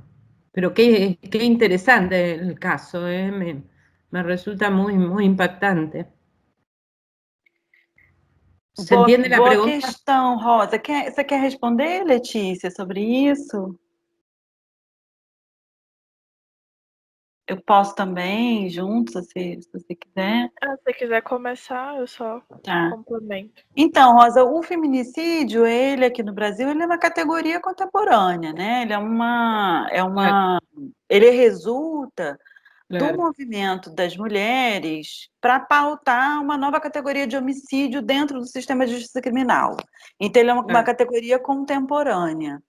Mas como a gente queria mostrar que a discussão sobre privação dos sentidos e da inteligência é uma discussão permanente no sistema de justiça criminal, e também como a gente queria pensar que a justificação do homicídio de mulheres em nome desse suposto adultério, ela também é uma construção de um alcance longitudinal muito longo, a gente propôs nessa pesquisa fazer um paralelo, então, sobre essa nomeação de uxoricídio do início do século XX, não é a mesma categoria, claro, não resulta, inclusive, do mesmo processo, o uxoricídio não é uma categoria do movimento feminista, mas era uma forma da gente utilizar a base de dados para fazer aparecer esses crimes do âmbito da conjugalidade,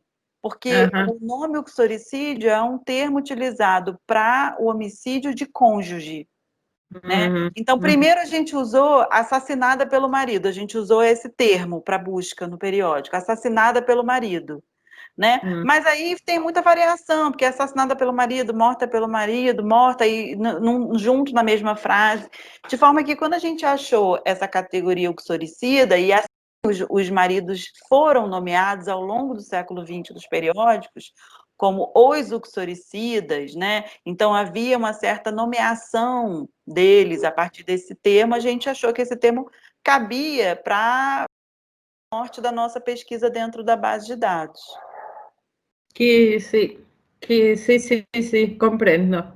Pero me parece muy interesante que le puedan, que desde la herramienta de la historia nosotros podamos darle un sentido hoy con las herramientas que tenemos hoy a esas cosas, ¿no? Que efectivamente, como yo supongo, la verdad que no he trabajado tanto sobre las mujeres pero en esas partes no me he metido, igual el trabajo sobre las adúlteras en la época ya de la colonia, que también, ¿no? Más o menos están en sintonía los dos trabajos, ¿no? Qué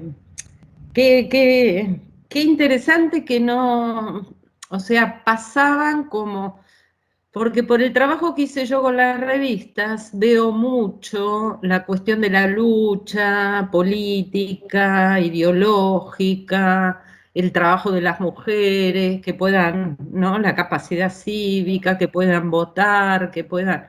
¿no? Y como que no he encontrado hasta ahora este tipo de, ¿no? De casos en los que uno pueda trabajar esta cosa tan enorme, ¿no? Que se estaba dando, ¿no? De juzgamiento de adúlteras, ¿no? Que no pasaba lo mismo con los hombres, por supuesto. Não passava. O julgamento dela, todo o júri é composto de homens, todos os... Quer dizer, o julgamento dela, olha só como eu estou dizendo, né? Porque parece isso, né? Quando você olha o caso, parece isso, né? O julgamento dela, mas o julgamento do homicídio de que ela foi vítima. É todo feito por homens, o júri é todo composto por homens, todos eles que comparecem na investigação também são sempre homens, a não ser essas testemunhas que são chamadas, que vão aí uma investigação pela família dela toda. A gente aqui no Brasil está vivendo uma semana bem especial para falar desse tema. Eu ia comentar isso. Então vai, Lelê. E acá também, acá também. Sim, porque a gente percebe como que isso é tão atual, né? Ainda se torna muito atual essa questão da culpabilização da mulher, da justificação do crime pela conduta dela. No caso da Mariana, né? Fervel, eu acho que é o sobrenome dela, que não foi um caso de feminicídio, mas foi um caso de estupro e que, assim, tem esse caráter e essa questão de ser um julgamento em que a maioria das pessoas presentes são homens e que tratam de como ela se veste, de como ela estava, do que ela faz, de como ela se porta na situação.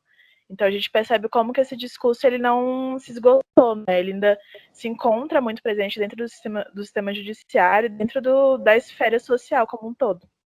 Uhum. Todo o vídeo que foi apresentado, né, pelo site do Intercept nessa semana, ele mostra isso, assim, ao invés de se investigar o que aconteceu, né, o crime que ela está denunciando, se investiga o que ela vestia, a foto que ela tem, enfim, ela vira o objeto do julgamento, né, ela, a pessoa dela, né. É bem próximo, assim, é o mesmo dispositivo que a gente está vendo no caso desse homicídio. Só que ela... Que interessante. Eu ia lembrar que não é a semana, Maria... talvez o ano. O caso da criança que foi autorizada a fazer o aborto legal, que foi um aborto em função, decorrente de situação de estupro, né? E a comoção que isso causou, e as narrativas que foram produzidas sobre uma criança, né?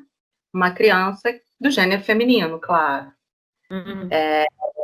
E é um tanto isso que a Letícia falou, né? Sobre esse caso mais recente. A moralização da vítima, né? O julgamento da moral da vítima, né? E muito do que aparece do corpo e da sexualidade, que precisa estar moralizada, que precisa estar enquadrada num determinado padrão de conduta. E me choca muito no meu trabalho ver as correspondências que a gente encontra do discurso do século XVI para a contemporaneidade, né? É aterrador. Uhum. Uhum. Sí, me parece que acá en Argentina tenemos muchos puntos en común. El aislamiento social preventivo y obligatorio en el que teóricamente estamos hace más de 200 días ha puesto en evidencia el aumento de los femicidios y también el aumento del alcoholismo, el aumento de uso de drogas. Y todo lo que se ha como acrecentado producto del aislamiento, pero que ya estaba en nuestro sistema, solamente que estas circunstancias lo acrecentan y lo hacen más evidente. En relación a lo del femicidio, me parece que es importante recordar en este contexto que, por ejemplo, la legislación, el Código Penal argentino, en 1922, la reforma que se hizo, ya implementaba que el adulterio era distinto para el hombre y para la mujer. O sea, adúltera una mujer a cualquier tipo de vínculo que tenía con otro hombre, en cambio a un hombre, para ser considerado adúltero, tenía que tener una relación sostenida en el tiempo, dentro o fuera de su casa. En relación al aborto pasa lo mismo, también incluso en esa legislación, en la de 1922, se condenaba de una determinada forma más agravada a la mujer. En el caso de la violación también, si la mujer, según ese código penal, era violada, pero el hombre le proponía matrimonio, era causal de aminorarle la pena, aunque la mujer no aceptara. Entonces, las luchas de hoy son producto de esta historia, de estas inequidades, de estas injusticias, que hoy las mujeres, creo, por tener otras herramientas, por acceder a la educación, por tener otras posibilidades laborales, sociales, etcétera, tenemos posibilidad de llevarlas adelante, lo cual durante muchísimos años no pudimos hacer.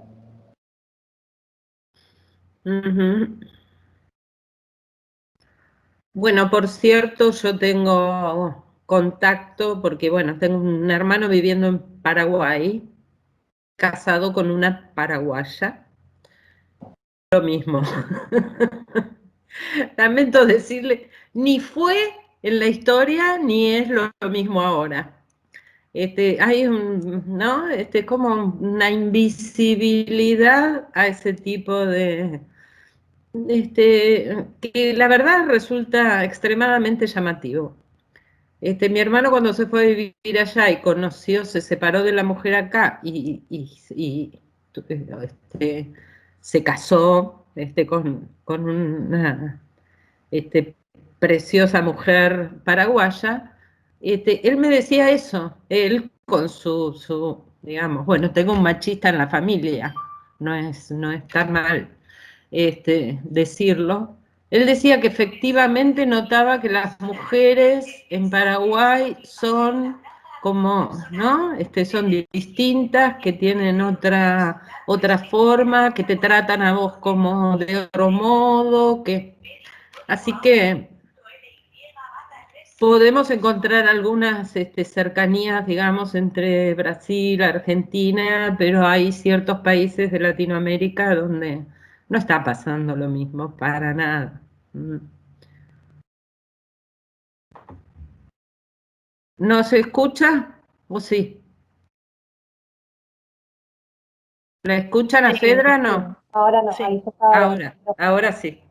Me parece que hay movimientos que son generales y que se van llevando, pero también hay lugares, también tenemos las cuestiones regionales, cada lugar tiene su cultura, su sociedad, sus normas, algunos son más factibles de tener influencias de otros países, otros no, y también se va generando en diferentes modalidades. Lo que creo que no se puede negar es que en la mayoría de América Latina el tema de la lucha en contra del femicidio y a favor de la despenalización del aborto ha sido y está siendo un movimiento muy grande en toda Latinoamérica, más allá de los casos particulares, por supuesto.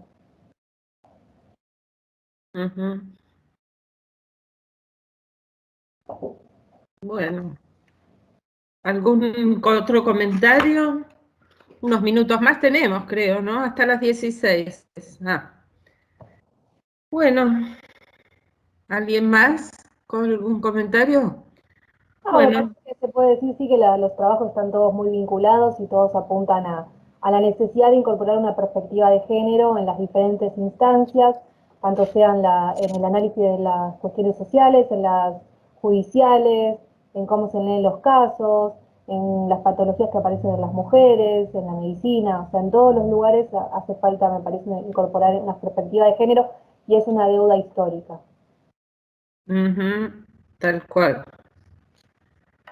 Bueno, yo me llevo de la mesa, la verdad, esta novedad de poder trabajar estos casos que me ha resultado recontra interesante. Lo único que me resultó espantoso es no tener cámara, pero no importa, yo la pasé bien. Yo las vi los más bien, así que, bueno, espero que manden los trabajos, porque la verdad que están muy buenos, ¿eh? Al libro o a la revista.